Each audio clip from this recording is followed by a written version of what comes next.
आपका स्वागत है आपके अपने YouTube चैनल सरकारी गुरुजी में। आज हम पढ़ने वाले हैं कक्षा 5 अंग्रेजी की कार्यपुस्तिका का अध्याय 2, जिसका शीर्षक है the smell of bread and the sound of money, अर्थात रोटी की खुशबू और पैसे की खनक। तो आइए कार्यपुस्तिका के कार्यपत्रक को मिलकर हल करते हैं। Question number 1, arrange the given words in alphabetical order and write them in the given space. दिए गए शब्दों को वर्णानुक्रम में व्यवस्थित करें और उन्हें दिए स्थान पर लिखें। वर्णानुक्रम में लिखने का अर्थ है शब्दों को उनके पहले वर्ण के क्रम में लिखना, अर्थात क्रम के अनुसार जो वर्ण पहले आएगा उससे बना शब्द पहले लिखा जाएगा। तो आइए शब्दों को उनके वर्ण के क्रम के अनुसार लिखते हैं। सी आता है तीसरे नंबर पर, तो हम यहाँ पे लिखेंगे चैलेंज अर्थात चुनौती। डी आता है चौथे नंबर पर, तो हम यहाँ पर लिखेंगे डेंजरस अर्थात खतरनाक। ई आता है 5वें नंबर पर, तो हम यहाँ पर लिखेंगे इनॉर्मस अर्थात विशाल। आई आता है 9वें नंबर पर, तो हम यहाँ पर लिखेंगे इम्पॉसिबल अर्थात असंभव। एस आता है 19वें नंबर पर, तो हम यहाँ पर लिखेंगे स्टंड अर्थात अवाक या भौचक। यू आता है 21वें नंबर पर, तो हम यहाँ पर लिखेंगे यूनिवर्स अर्थात ब्रह्मांड। आइए अगले प्रश्न को देखें। Question number 2, arrange the words in alphabetical order ABCD, find out there meanings from the dictionary and write them in the given space. शब्दों को वर्णानुक्रम में व्यवस्थित करें, शब्दकोश से उनके अर्थ ढूंढें और उन्हें दिए स्थान पर लिखें। तो आइए लिखते हैं। डी आता है 5वें नंबर पर, तो हम यहाँ पर लिखेंगे डिलीशियस अर्थात स्वादिष्ट। ई आता है 6ठे नंबर पर, तो हम यहाँ पर लिखेंगे ईगरली अर्थात बेसब्री से। जे आता है 10वें नंबर पर, तो हम यहाँ पर लिखेंगे जजमेंट अर्थात निर्णय। पी आता है 16वें नंबर पर, तो हम यहाँ पर लिखेंगे पनिशमेंट अर्थात सजा या दंड। एस आता है 19वें नंबर पर, तो हम यहाँ पर लिखेंगे स्टिंजी अर्थात कंजूस। आइए अगले प्रश्न को देखें।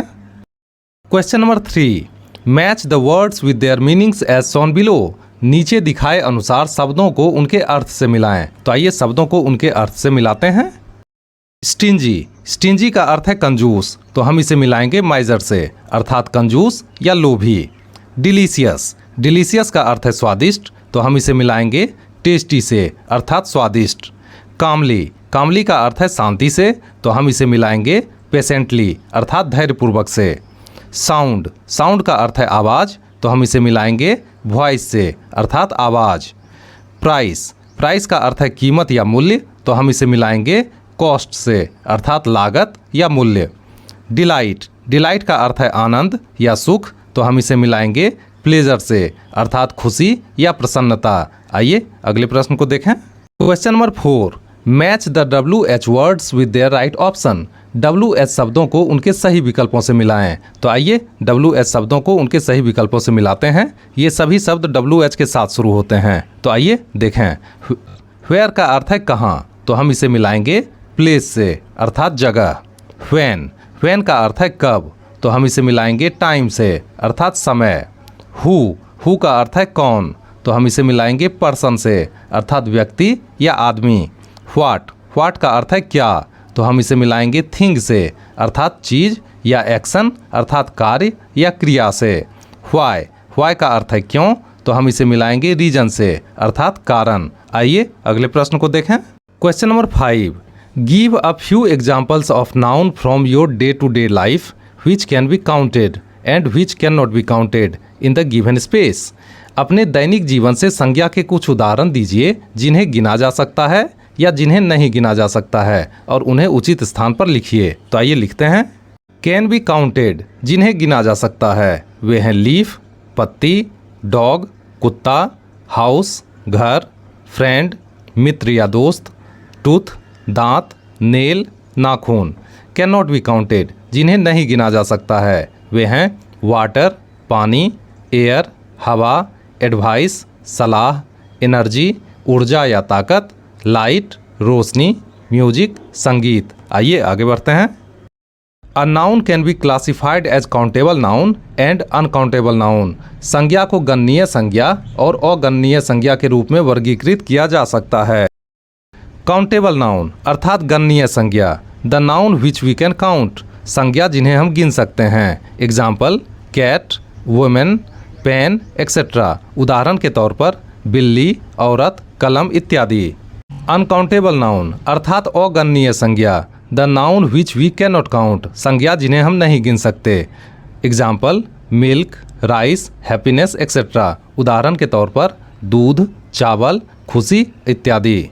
Question number 6, classify the following nouns and write C for the countable nouns and U for the uncountable nouns. निम्नलिखित संज्ञाओं को वर्गीकृत करें और गणनीय संज्ञाओं के लिए सी लिखें और अगणनीय संज्ञाओं के लिए यू लिखें। तो आइए लिखते हैं।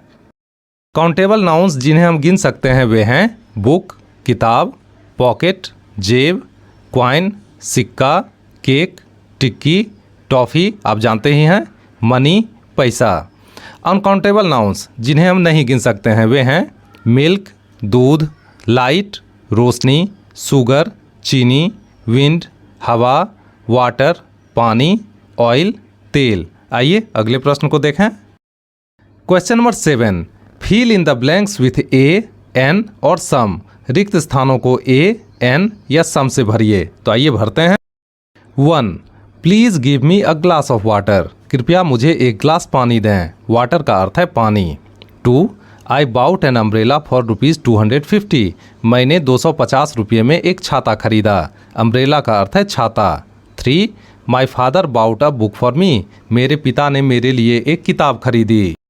4, my mother bought a watch. मेरी माँ ने एक घड़ी खरीदी। वॉच का अर्थ है घड़ी। 5, आई नीड सम स्लीप। मुझे कुछ नींद चाहिए। स्लीप का अर्थ है नींद। 6, I need a new table for my work. मुझे काम के लिए नया मेज चाहिए। टेबल का अर्थ है मेज, वर्क का अर्थ है काम। 7, give me some sugar please. कृपया मुझे कुछ चीनी दो। शुगर का अर्थ है चीनी। 8, you have only half an hour for lunch. Hurry up, तुम्हारे पास भोजन के लिए सिर्फ आधा घंटा है, जल्दी करो। लंच का अर्थ है भोजन, हरी का अर्थ है जल्दी। 9, he is an one eyed man. वह एक आंख वाला व्यक्ति है। 10, गिव मी सम इन्फॉर्मेशन। मुझे कुछ जानकारी दो। इन्फॉर्मेशन का अर्थ है जानकारी। आइए आगे बढ़ते हैं। Question number 8, guess who I am. अनुमान लगाओ मैं कौन हूँ। तो आइए अनुमान लगाकर पता करते हैं। आई बेक केक। मैं पाव रोटी बनाता हूँ। तो मैं हूँ एक बेकर अर्थात पाव रोटी बनाने वाला। 1, आई वॉश क्लोथ्स। मैं कपड़े धोता हूँ। तो मैं हूँ एक वॉशरमैन अर्थात धोबी। 2, आई सीव क्लोथ्स। मैं कपड़े सीता हूँ। तो मैं हूँ एक टेलर अर्थात दर्जी। 3, आई पेंट द वॉल। मैं दीवारों पर रंग करता हूँ। तो मैं हूँ एक पेंटर अर्थात रंगसाज या सफ़ेदी करने वाला। 4, I fit the bulbs and ले वायर्स। मैं बल्ब लगाता हूँ और तार बिछाता हूँ। तो मैं हूँ एक इलेक्ट्रीशियन अर्थात बिजली मिस्त्री। 5, I put taps and water pipes. मैं नल और पानी के पाइप लगाता हूँ। तो मैं हूँ एक प्लम्बर अर्थात नलसाज या नल पानी से संबंधित काम करने वाला। आइए आगे बढ़ते हैं। Question number 9, use appropriate subjects to complete the sentences. वाक्यों को पूरा करने के लिए उपयुक्त शब्दों का प्रयोग करें। तो आइए पहले शब्दों को देख लें जिनका हमें प्रयोग करना है। वे हैं teacher, cobbler, carpenter, farmer, barber. आइए अब शब्दों को प्रयोग में लाते हैं। 1, कट्स आवर हेयर। हमारे बाल काटता है। अब बार्बर कट्स आवर हेयर। एक नाई हमारा बाल काटता है। बार्बर का अर्थ है नाई। 2, मेंड्स आवर शूज। हमारे जूतों की मरम्मत करता है। मेंड्स का अर्थ है मरम्मत। अ कॉबलर मेंड्स आवर शूज। एक मोची हमारे जूतों की मरम्मत करता है। कॉबलर का अर्थ है मोची। 3, टीचेज अस। हमें पढ़ाते हैं। अ टीचर टीचेज अस। एक शिक्षक हमें पढ़ाते हैं। टीचर का अर्थ है शिक्षक। 4, ग्रोज क्रॉप्स। फसल उगाता है। क्रॉप्स का अर्थ है फसल। A farmer grows crops. एक किसान फसल उगाता है। फार्मर का अर्थ है किसान। 5, रिपेयर्स फर्नीचर। लकड़ी के सामानों की मरम्मत करता है। अ कारपेंटर रिपेयर्स फर्नीचर। एक बढ़ई लकड़ी के सामानों की मरम्मत करता है। कारपेंटर का अर्थ है बढ़ई। आइए आगे बढ़ते हैं। Question number 10, rearrange the jumbled words to make meaningful sentences. अर्थपूर्ण वाक्य बनाने के लिए अव्यवस्थित शब्दों को पुनः व्यवस्थित करें। तो आइए अव्यवस्थित शब्दों को व्यवस्थित कर वाक्य बनाते हैं। 1, there is a poor man. 2, he bakes delicious bread. 3, the poor man enjoys the smell of the bread. 4, he took the money. आइए आगे बढ़ते हैं। Question number 11, rewrite the sentences replacing the bold words with their opposites from the box. मोटे अक्षरों को उनके विपरीत अर्थ वाले शब्दों से बदलकर वाक्यों में प्रयोग करें। तो आइए प्रयोग करते हैं। 1. He was a poor man, वह एक गरीब व्यक्ति था। पुअर का अर्थ है गरीब, तो इसका उल्टा है रिच अर्थात धनी। He was a rich man, वह एक अमीर व्यक्ति था। 2. बेकर वॉज वेरी एंग्री, पाव रोटी बनाने वाला काफ़ी गुस्सा था। एंग्री का अर्थ है गुस्सा, तो इसका उल्टा होगा काम अर्थात शांत। बेकर वॉज वेरी काम, पाव रोटी बनाने वाला काफ़ी शांत था। 3. ही वॉज जेनरस मैन, वह एक उदार व्यक्ति था। जेनरस का अर्थ है उदार, तो इसका उल्टा होगा स्टिंजी अर्थात कंजूस। He was a stingy man, वह एक कंजूस व्यक्ति था। 4. द बेकर वॉज डिलाइटेड, पाव रोटी बनाने वाला काफ़ी प्रसन्न था। डिलाइटेड का अर्थ है प्रसन्न, तो इसका उल्टा होगा सैड अर्थात उदास। द बेकर वॉज सैड, पाव रोटी बनाने वाला काफ़ी उदास था। आइए आगे बढ़ते हैं।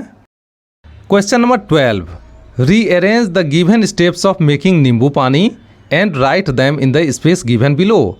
नींबू पानी बनाने के लिए दिए चरणों को पुनः व्यवस्थित करें और उन्हें नीचे दिए स्थान पर लिखें। व्हाट यू नीड, आपको क्या चाहिए। लेमन नींबू, वाटर पानी, स्पून चम्मच, शुगर चीनी। स्टेप 1, ग्लास में नींबू निचोड़ेंगे। स्टेप 2, ग्लास में पानी डालेंगे। स्टेप 3, ग्लास में चीनी डालेंगे। स्टेप 4, चम्मच के माध्यम से पानी और चीनी को मिला देंगे। इस प्रकार नींबू पानी तैयार हो जाएगा और हमें इन्हीं चरणों को वापस लिख देना है। Cut the lemon into 2 halfs and squeeze out the juice of each half into the glass. नींबू को 2 बराबर हिस्सों में काटिए और दोनों हिस्सों का रस ग्लास में निचोड़ दीजिए।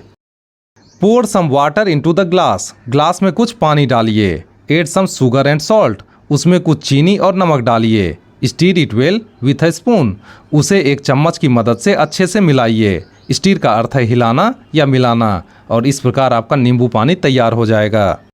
इसी के साथ अंग्रेजी कार्यपुस्तिका का यह अध्याय पूरा हुआ। मिलते हैं अगले वीडियो में नए अध्याय के साथ। तब तक के लिए स्वस्थ रहिए, मस्त रहिए। आपका बहुत बहुत धन्यवाद।